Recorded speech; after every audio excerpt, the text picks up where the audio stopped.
পরীক্ষা ৩০ তারিখ থেকে শুরু হবে। সেই পরীক্ষার্থীদের বিষয়ে আমার কিছু বলার আছে। আমি কিছুদিন আগে আরেকটি ছোট্ট সাক্ষাৎকার দিয়েছিলাম। সেখানেও বলেছিলাম যে এবার ১৫ তারিখে ঈদ, ঈদুল আজহা। ৩০ তারিখে পরীক্ষা। তা আমি ছাত্রছাত্রীদের উদ্দেশ্যে বলেছিলাম যে এবারের ঈদটুকু তোমরা কোথাও ঘুরতে বেড়াতে যেও না। তোমরা নিজ নিজ বাসায় থেকে বইয়ের কাছ থেকে সরো না। বইকে নিয়ে একটু বসো, লেখাপড়া ঠিকমতো করো। আর ডিভাইস প্রয়োজন না হলে, অতীব জরুরি না হলে এটা ব্যবহার না করার জন্য অনুরোধ করেছিলাম। আজকেও তোমাদেরকে সেই অনুরোধটা করব যে পরীক্ষার অল্প কয়েকদিন বাকি আছে।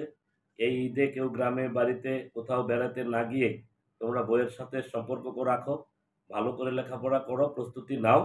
৩০ তারিখ থেকে পরীক্ষা শুরু হবে। পরীক্ষা ভালোভাবে দাও, ফলাফল ভালো ফল বয়ে আনো।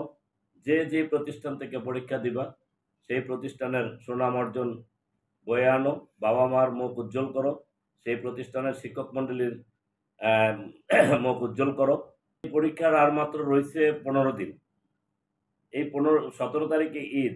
এই ঈদে যদি গ্রামে কেউ বেড়াতে যায়, ধরেন ঢাকাতে বরিশাল গেল, আসা যাওয়া ৪ দিন ৫ দিন বেড়াইলো ঘুরলো, তার ২৫-২৬ তারিখে সে ঢাকায় ফেরত ফেললো, তার কিন্তু বইয়ের সাথে সম্পর্ক থাকবে না। এই জন্যই আমি বলছি যে এবারের অন্তত ঈদটুকু যাতে যে যে যেখানে আছে সেখানে থেকেই যেন ঈদ উদযাপন করে।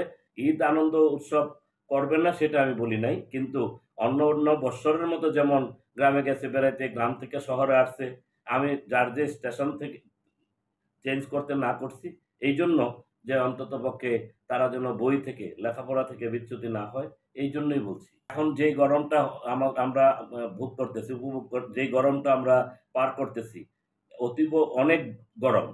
এই গরমে এমনি আমাদের শরীর স্বাস্থ্য ভালো থাকছে না, এবং এই ছেলেমেয়েরা এই গ্রামে শহরে এই জ্যাম এবং এইভাবে আসা যাওয়া করলে তারা অসুস্থ হয়ে যাওয়ার সম্ভাবনা বেশি। এই জন্যই আমি ছেলেমেয়েদেরকে অনুরোধ করছি যাতে তোমরা এইবারের ঈদটুকু যে যে যেখানে আছো সেখানে থেকে যেন ঈদটা উদযাপন করা হয়।